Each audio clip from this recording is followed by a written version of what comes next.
Le palais de Buckingham a annoncé que le roi Charles avait passé quelques jours à l'hôpital aujourd'hui suite à des effets secondaires passagers. Un incident survenu au roi Charles a contraint le palais à réagir immédiatement et le décret d'urgence promulgué en réponse confère à Catherine une autorité sans précédent, à tel point que les observateurs royaux peinent à trouver un précédent historique. Quel sera l'avenir du trône britannique? L'incident qui a tout changé. Il arrive, au sein de la monarchie britannique, que la stabilité apparente, si soigneusement entretenue, cède la place à une réalité incontrôlable, impossible à maîtriser ou à présenter au public sous une forme qui en atténue les aspects. Oh, guettez, ce fut l'un de ces moments. Le roi Charles III fut transporté d'urgence à l'hôpital King Edward VII de Londres le matin du 9 avril 2026. Les circonstances de son malaise n'ont pas été immédiatement rendues publiques. Le premier communiqué du palais, publié à 11h20, confirmait seulement que le roi avait été admis en observation après une soudaine fatigue et un malaise. Le ton était prudent, volontairement vague, comme le sont toujours les communiqués du palais concernant la santé royale, lorsque ceux qui les rédigent en savent plus qu'ils ne sont prêts à le dire. Mais ceux qui suivaient attentivement les détails de cette déclaration comprirent immédiatement qu'on minimisait considérablement la réalité. Le premier signe fut la rapidité de l'hospitalisation. Charles s'était rendu à Buckingham Palace la veille au soir pour un engagement privé. D'après les témoins, il semblait se débrouiller, fatigué comme c'était devenu son état habituel ces derniers mois, se déplaçant avec la prudence délibérée d'un homme dont le corps exige désormais plus d'efforts au quotidien, mais présente, attentif, fonctionnant compte tenu de son état de santé dégradé au cours de l'année précédente. Ce qui s'est produit aux premières heures du 9 avril était d'une nature différente. Des sources proches de la famille royale décrivent une détérioration rapide qui a débuté au milieu de la nuit. Les membres de l'équipe médicale privée du roi, résidant au palais, ont été appelés dans ses appartements vers 2h40 du matin. La décision de son transfert a été prise dans l'heure qui a suivi. Il est arrivé à l'hôpital King Edward VII à 4h15, dans des circonstances que les personnes présentes ont qualifiées d'extrêmement urgentes. Il ne s'agissait pas d'un aveu par précaution, mais d'une situation d'urgence. L'équipe de communication du palais a passé les heures entre 16h15 et 23h20 à gérer le décalage entre cette réalité et le communiqué qu'elle s'apprêtait à publier. Ce laps de temps était révélateur. Près de 7 heures se sont écoulées entre l'arrivée du roi à l'hôpital et l'annonce publique de son admission. 7 heures durant lesquelles l'établissement a géré simultanément une urgence médicale et élaboré le récit qui allait être présenté au monde. Ce qui s'est passé à l'intérieur du palais pendant ces 7 heures donne toute sa signification à cette histoire. Car la situation médicale et la gestion des communications n'étaient pas les seules choses à gérer durant ce laps de temps. Simultanément et avec une rapidité qui laissait supposer qu'elle avait été préparée à l'avance, un processus parallèle était en cours. Un processus totalement indépendant des communiqués de presse et de la communication publique. Un processus entièrement consacré au fonctionnement interne de la monarchie et à la question de la succession en cas d'incapacité du roi. Ce processus a abouti au décret d'urgence. Pour comprendre ce décret et sa portée, il est essentiel de saisir le cadre constitutionnel dans lequel il s'inscrit. La monarchie britannique dispose de mécanismes permettant de gérer les situations où un souverain est temporairement empêché d'exercer ses fonctions. Ces mécanismes ont déjà été utilisés. George VI a eu recours lors des graves maladies qui ont précédé son décès en février 1952. La reine Elizabeth II a activé des éléments de ce même dispositif durant les dernières semaines de sa vie, lorsque sa capacité physique à exercer certaines fonctions officielles s'est trouvée limitée, ce qui distingue le décret du 9 avril 2026 de ses précédents historiques. ce n'est pas son fondement constitutionnel. Ce fondement est solidement établi et juridiquement valable. Ce qui le distingue, c'est son contenu précis et notamment la personne désignée comme principal bénéficiaire de l'autorité transférée. La surprise des personnes au sein du palais, informées du contenu du décret aux premières heures du matin, en dit long sur l'importance réelle de ces dispositions.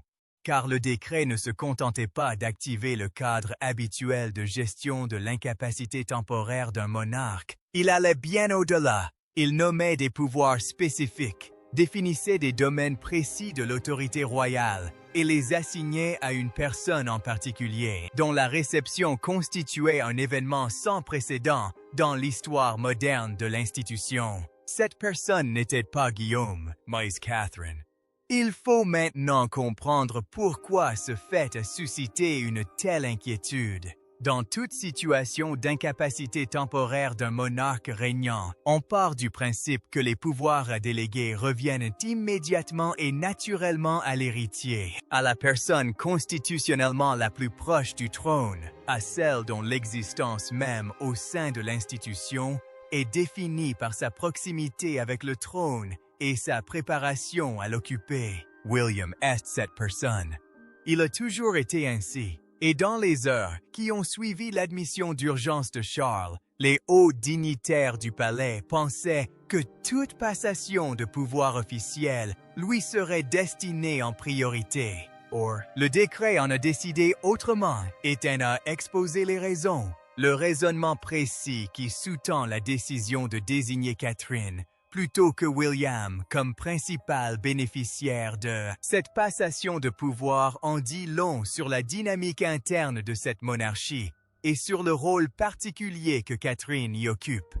Ces raisons sont plus délibérées et plus lourdes de conséquences que tout ce que le palais a daigné révéler publiquement jusqu'à présent, et elles commencent par une compréhension précise du contenu du décret, le décret d'urgence. Celui de 2026 ne fait que 4 pages.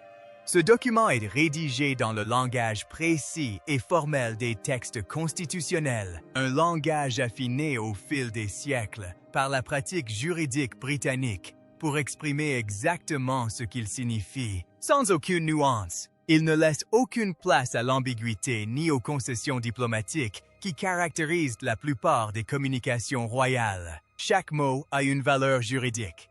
Chaque clause entraîne des conséquences spécifiques et définies, et celles prévues dans le présent document sont exceptionnelles. Le décret s'appuie sur la loi de régence de 1937, cadre constitutionnel régissant la transmission des fonctions royales en cas d'incapacité du souverain. En vertu de ce cadre, lorsqu'un monarque est dans l'incapacité d'exercer certaines fonctions royales, celles-ci peuvent être formellement déléguées à une personne ou un groupe de personnes désignées par un acte juridiquement contraignant signé par le souverain ou par ses représentants dûment habilités et agissant dans des conditions précises.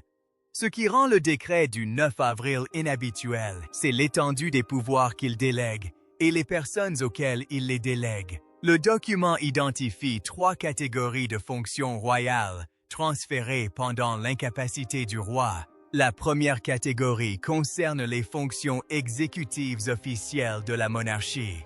La signature des actes d'État, la réception officielle des ambassadeurs et des chefs d'État, l'autorisation des ordres et avis juridiques, ainsi que d'autres instruments de prérogatives royales qui requièrent l'intervention personnelle du souverain pour être juridiquement valides. La deuxième catégorie concerne les fonctions de gestion institutionnelle de la couronne, les décisions relatives à la maison royale, l'autorisation des dépenses financées par la subvention souveraine et le contrôle des procédures formelles régissant les relations de la monarchie avec le gouvernement et l'appareil constitutionnel de l'État britannique. La troisième catégorie, celle qui a suscité le plus de débats parmi les constitutionnalistes et les commentateurs royaux informés du contenu du décret, porte sur les fonctions de représentation et symbolique du souverain, ses engagements publics, ses apparitions cérémonielles et les occasions officielles où la présence d'un haut dignitaire royal revêt une importance à la fois constitutionnelle et cérémonielle. Les trois catégories ont été déléguées à Catherine, et non à un conseil, ni à un groupe de membres importants de la famille royale agissant collectivement comme le prévoit la loi sur la régence, mais à une seule personne, nommément Anne. Catherine Elizabeth, princesse de Galles, est désignée dans le décret comme l'unique déléguée principale des fonctions royales transférées pendant l'incapacité du roi Charles. Le fondement constitutionnel de cette délégation est solide. La loi sur la régence autorise précisément ce type de délégation spécifique et individuelle dans les conditions qui s'appliquent ici. Toutefois, le fait qu'elle soit autorisée ne la rend pas anodine, car le choix de déléguer ses fonctions à Catherine, plutôt qu'à William ou à un groupe de membres importants de la famille royale, dont William revêt une importance considérable. Bien au-delà de ses aspects juridiques, il s'agit d'une affirmation de confiance, de compétence et du rôle particulier que Catherine occupe désormais aux yeux des instances dirigeantes de cette institution. Le professeur Robert Hazel, expert en droit constitutionnel royal à l'University College London, a souligné dans un commentaire publié le 9 avril après-midi que ce décret représentait l'une des extensions formelles d'autorité les plus importantes accordées à une princesse de Galles dans l'histoire de la monarchie britannique.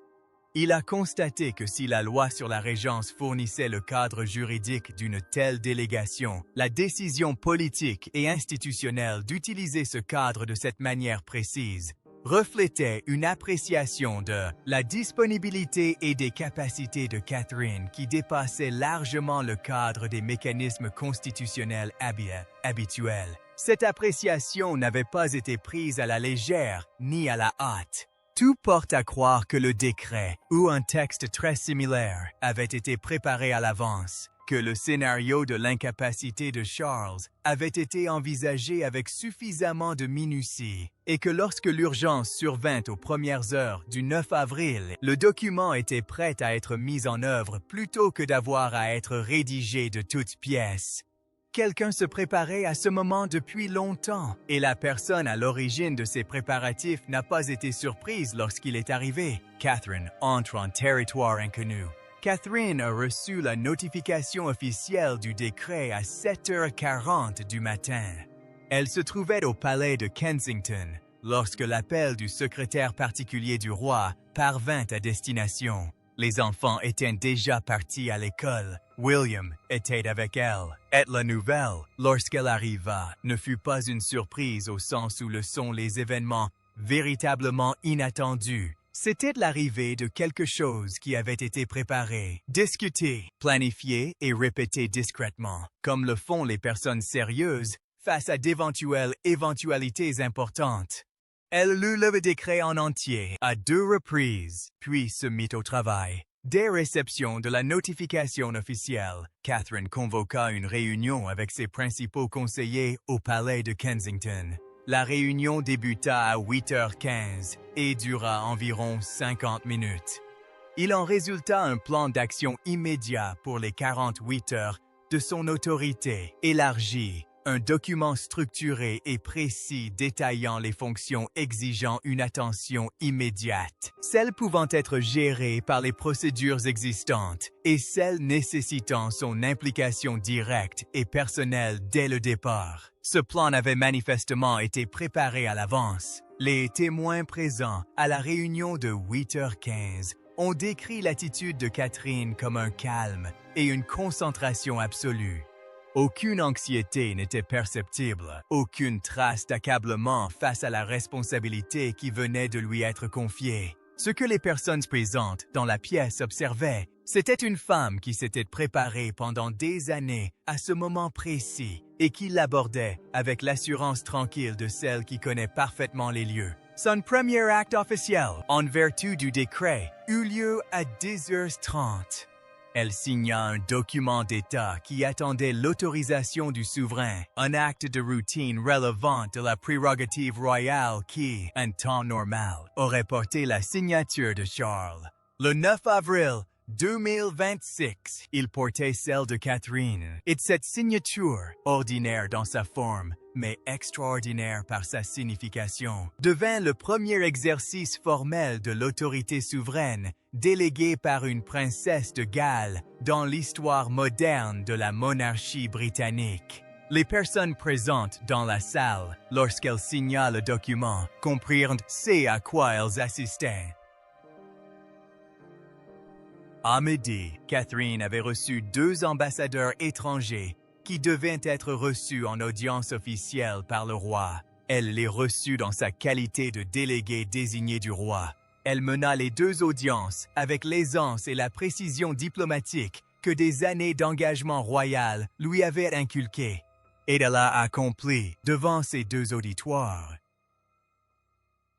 quelque chose que les ambassadeurs ont décrit par la suite à leurs gouvernements respectifs en des termes témoignant d'une admiration sincère. Elle leur a donné le sentiment que l'institution avec laquelle ils interagissaient était parfaitement stable. Cette impression de stabilité n'est pas le fruit du hasard. C'est l'une des compétences les plus exigeantes de la vie royale. Savoir représenter une institution soumise à de réelles pressions internes, tout en communiquant solidité et continuité au monde extérieur. Cela requiert une séparation absolue entre ce que l'on sait et ressent intérieurement et ce que l'on laisse transparaître dans un cadre officiel. Catherine a démontré cette séparation le 9 avril avec une perfection telle qu'aucune faille n'était perceptible entre les deux. L'après-midi fut marqué par l'exercice le plus visible de son autorité accrue. Catherine fit une apparition publique lors d'un engagement initialement prévu pour Charles. Elle fut présentée en des termes reflétant son nouveau statut de déléguée officielle du roi. Elle a prononcé un discours préparé pour l'occasion avec une franchise et une chaleur qui ont suscité une réaction immédiate et positive du public. Tout au long de son intervention, elle a fait preuve d'une assurance naturelle, celle d'une femme qui n'agissait pas pour le compte de quelqu'un d'autre. Elle affirmait pleinement son autorité. La réaction du public à son apparition fut immédiate et significative. Les réactions sur les réseaux sociaux, les commentaires des observateurs royaux, l'interprétation intuitive de ce qu'ils voyaient, toutes convergeaient vers la même conclusion. Il ne s'agissait pas d'une simple apparition. Il ne s'agissait pas d'une mesure temporaire destinée à gérer une période difficile en attendant le retour à la normale. C'était une femme qui exerçait un pouvoir réel, avec un naturel qui rendait cette situation inédite tout à fait justifiée. Camilla observait la scène, et ce qu'elle ressentait pendant ces heures était quelque chose contre lequel aucune préparation n'aurait pu la prémunir pleinement. La position de William et la question de la succession. William passa la matinée du 9 avril au chevet de son père. Il arriva à l'hôpital King Edward VII à 5h40 du matin, moins de 2 heures après l'admission du roi Charles. Il y resta toute la matinée et jusqu'en début d'après-midi. L'équipe médicale l'informa directement et en détail de l'état de santé du roi. Ce qu'il a entendu lors de ces réunions d'information a confirmé ce à quoi il se préparait en secret avec une urgence croissante depuis des mois. La santé de son père était devenue extrêmement fragile. Le palais n'a pas communiqué officiellement les détails précis de l'état de santé de Charles le 9 avril. Des sources proches de la famille royale ont confirmé que l'incident ayant nécessité l'hospitalisation d'urgence était bien plus grave que ne le laissait entendre le communiqué publié à 11h20. L'état du roi durant les premières heures était suffisamment préoccupant pour que l'équipe médicale ne soit pas en mesure de fournir les prévisions rassurantes qui auraient grandement facilité la communication du palais. Le roi Guillaume a encaissé la nouvelle avec calme et sérénité. Ceux qui ont observé William lors de véritables crises personnelles décrivent invariablement la même chose. Une immobilité qui n'est pas une absence de sentiment, mais une priorité absolue donnée à l'efficacité plutôt qu'à l'expression. Il analyse la situation, il évalue, il identifie ce qui doit être fait. et il le fait sans laisser le poids émotionnel de la situation compromettre sa capacité à agir efficacement. Il a démontré cette qualité le 9 avril, avec une constance que les personnes présentes ont jugée remarquable compte tenu des circonstances. Ce que William n'a pas fait ce matin-là, c'est contester le décret. Ce fait mérite d'être souligné, car le décret désignait Catherine, et non William, comme principal bénéficiaire du transfert de l'autorité royale. Un homme moins sûr de lui et moins au fait des institutions aurait pu trouver ce choix difficile à accepter. Il aurait pu s'y opposer. Il aurait pu utiliser les voies à sa disposition pour s'interroger sur les raisons pour lesquelles l'autorité était transmise à son épouse plutôt qu'à lui directement, en tant qu'héritier. William n'a rien fait de tout cela. Des sources proches de son entourage ont confirmé que sa réaction au décret a été un soutien total et immédiat. Il comprenait pourquoi il avait été formulé de cette manière. Il comprenait parfaitement le raisonnement qui sous-tendait la décision de nommer Catherine déléguée principale, et il comprenait que son propre rôle dans cette situation n'en était pas amoindri, mais au contraire renforcé, car le décret et la réflexion qui le sous-tendaient révélaient un aspect important du fonctionnement de Guillaume et Catherine en tant que duo. Ils ne se disputent à autorité, ils la répartissent. Leur partenariat repose sur le principe que le déploiement le plus efficace de leurs capacités combinée implique parfois que l'un d'eux détienne l'autorité formelle, tandis que l'autre joue un rôle de soutien, mais tout aussi essentiel. Le 9 avril, William était à l'hôpital. Catherine se trouvait au palais de Kensington, exerçant l'autorité conférée par le décret. Ces deux présences n'étaient pas incompatibles.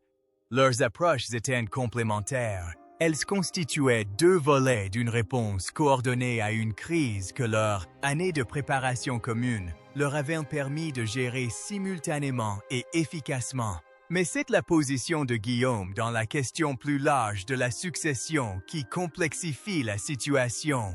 L'hospitalisation de Charles le 9 avril a accéléré les discussions au sein du palais concernant le calendrier de succession. Ces discussions, déjà de plus en plus fréquentes, n'avaient toutefois pas encore abouti à une planification institutionnelle formelle. La question de l'accession au trône de William a toujours été présente en filigrane de chaque décision importante prise par l'institution depuis le diagnostic de cancer de Charles en 2024. Mais elle était traitée comme une question de fond, un sujet à planifier de manière abstraite, sans échéance précise ni urgente.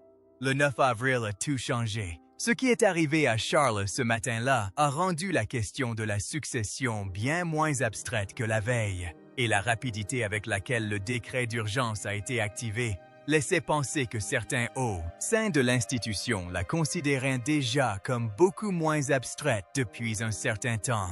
Les conséquences de ce changement sont profondes et se font déjà sentir, influençant tout ce qui suivra. La réaction de Camilla et ce qu'elle a perdu en témoignent.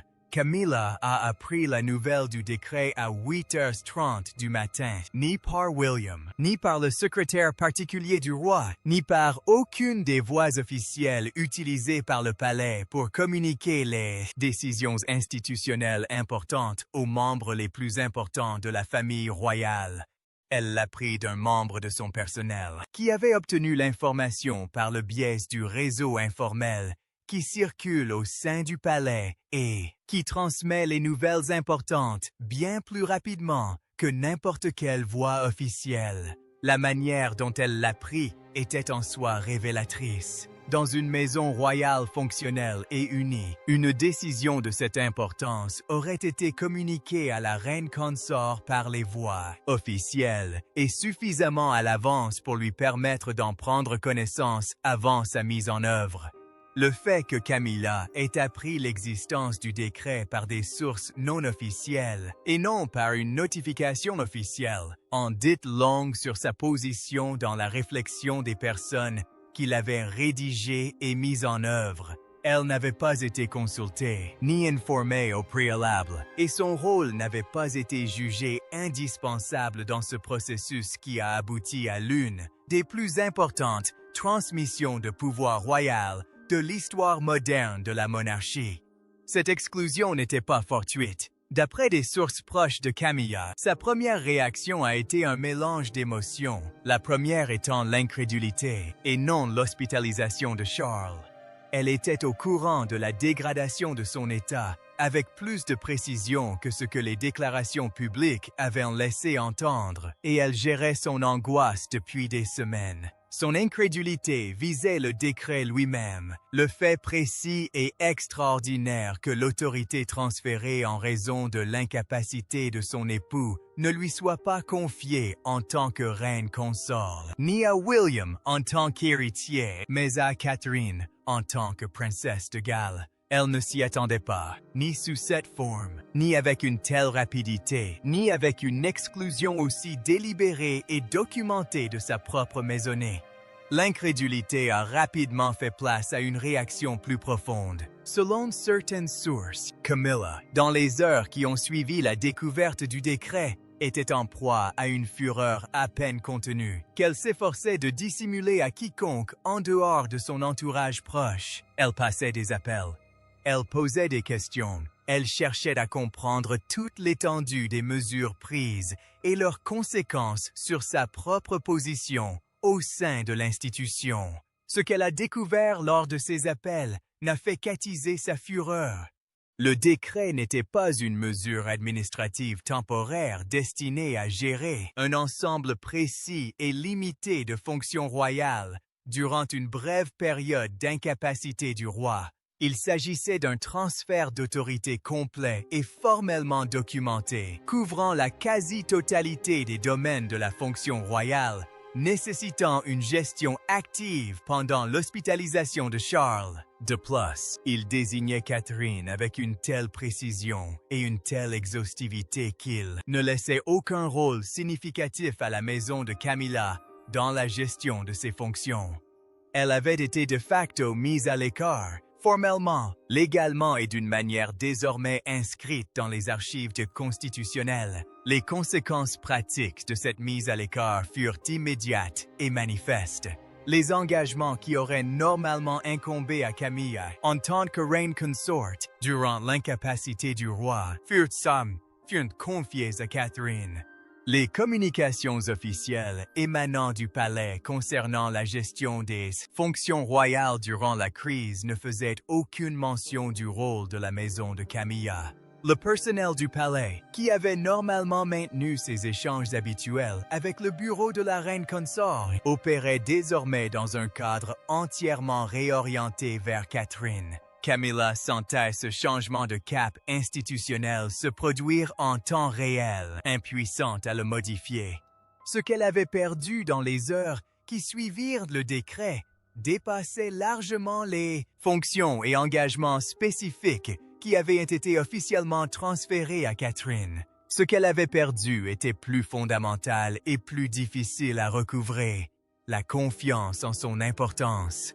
Pendant 3 ans et demi, depuis l'accession au trône de Charles en septembre 2022, Camilla avait agi au sein de l'institution en partant du principe que sa position de reine consort lui conférait une influence fondamentale et incontestable sur chaque décision importante et chaque moment marquant de la vie de la monarchie. Ce principe avait façonné l'ensemble du fonctionnement de sa maison, ses relations avec les autres maisons au sein de la structure palatiale, sa gestion des ressources et des procédures royales, et sa propre conception de son importance au sein de l'institution. Le décret avait anéanti ce principe en une seule matinée, et ceux qui, au palais, avaient vu la maison de Camilla agir en fonction de ce principe pendant 3 ans et demi devaient désormais revoir leur perception de l'autorité réelle au sein de l'institution.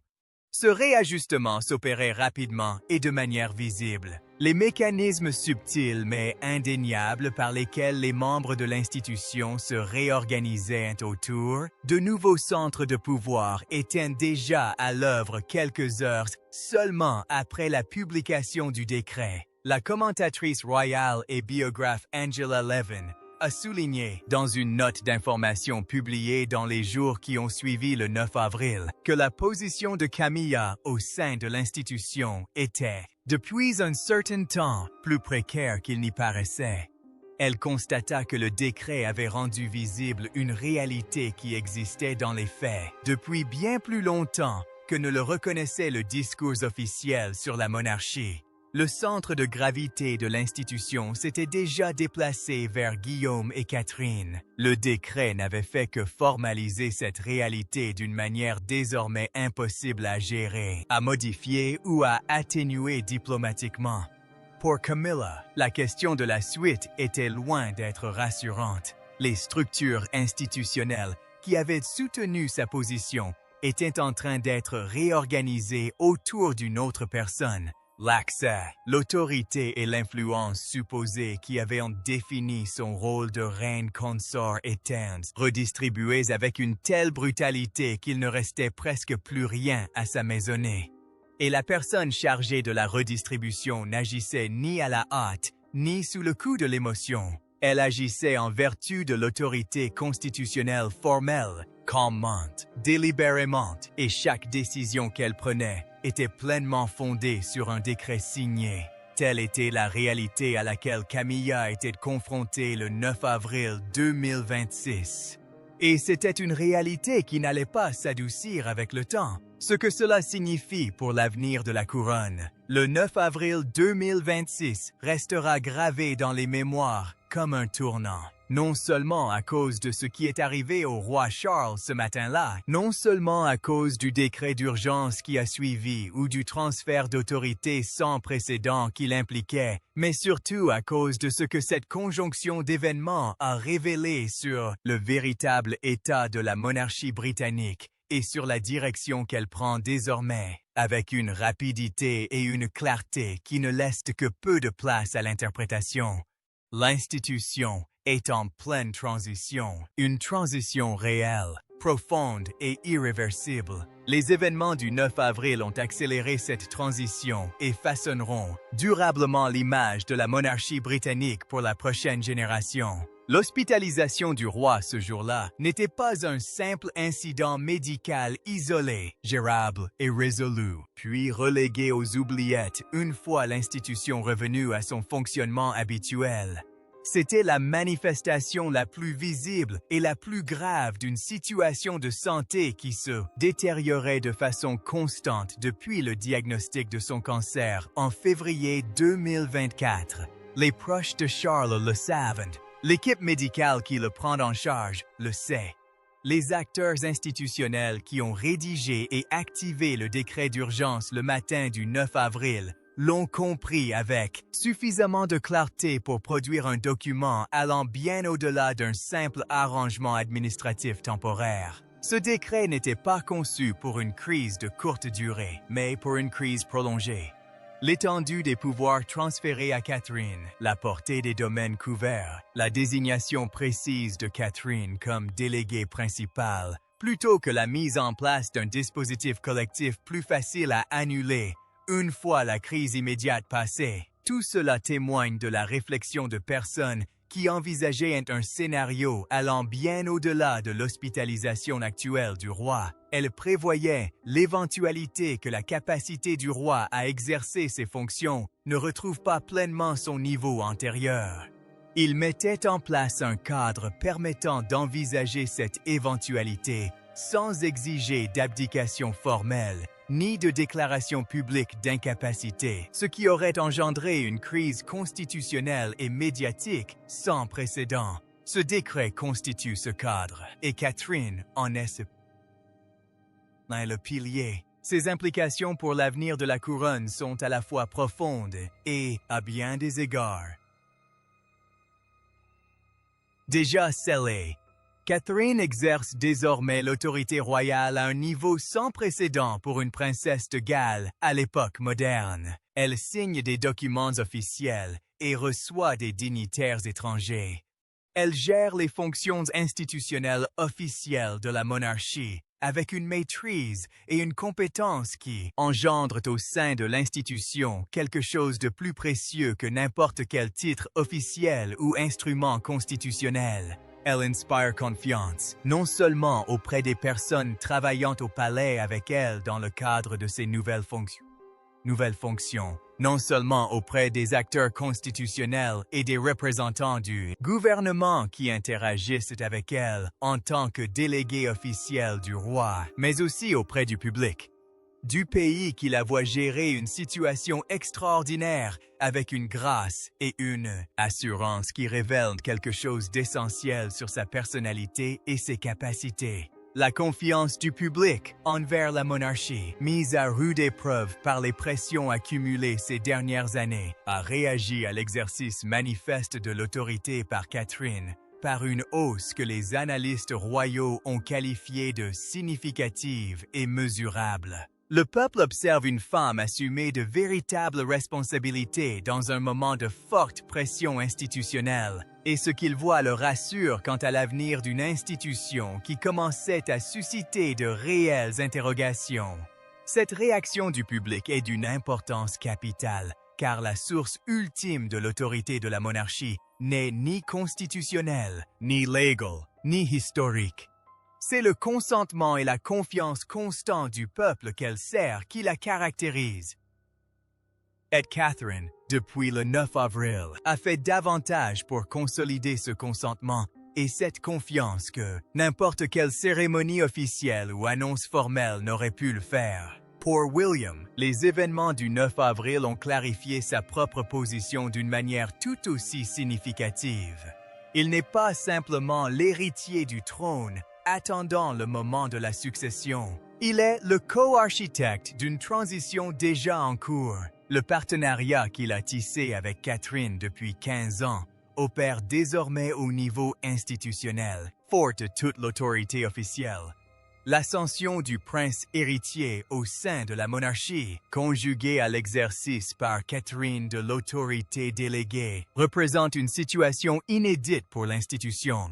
Un futur roi et une future reine qui, avant même la passation officielle de la couronne, incarnent déjà le cœur même du fonctionnement de la monarchie. Cette réalité a des conséquences sur le calendrier de succession que le palais devra aborder avec une franchise croissante dans les mois à venir.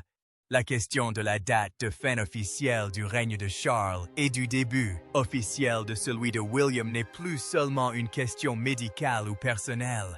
C'est une question institutionnelle, et les événements du 9 avril l'ont rendue plus urgente que jamais. Pour Camilla, l'avenir que le 9 avril a révélé est celui qu'elle a tout fait pour éviter. Un avenir où sa place au sein de l'institution est entièrement défini par son rapport au passé plutôt qu'au présent, où son accès, son autorité et son importance supposée sont les vestiges d'un règne qui s'achève, et non le fondement d'un rôle qui se poursuit. Où le centre de gravité de l'institution s'est tellement déplacé vers William et Catherine que sa maisonnée se retrouve en marge de la réalité opérationnelle de la monarchie, et non en son cœur. Cet avenir n'est pas une possibilité lointaine, il est déjà le présent. Le décret du 9 avril l'a officialisé, lui a donné une base constitutionnelle et a garanti que le transfert de pouvoir qu'il représente ne puisse être discrètement annulé ou renégocié une fois la crise immédiate passée. Ce document établit un nouveau cadre de fonctionnement pour la monarchie, cadre qui exclut tout rôle opérationnel significatif pour la maison de Camilla. Les implications institutionnelles du 9 avril dépassent largement le cadre de la famille royale. Ce décret et les événements qui l'ont entouré ont démontré que la monarchie britannique est capable de gérer une transition interne profonde, sans la rupture publique que ses détracteurs ont toujours prédite comme inévitable face à toute atteinte sérieuse à sa stabilité. L'institution a su absorber la pression liée à la santé déclinante de Charles, aux rivalités entre ses différentes maisons et à l'urgence de la succession, sans perdre la confiance du public, fondement même de son existence. Elle y est parvenue grâce à la qualité des personnes qui la dirigent aujourd'hui. William et Catherine ne se sont pas contentés de se préparer à ce moment. Ils ont démontré un temps réel, sous une pression réelle, avec une autorité et des conséquences concrètes liées à leurs décisions, qu'ils sont capables d'assumer le poids de la couronne avec le sérieux et l'intégrité qu'elle exige.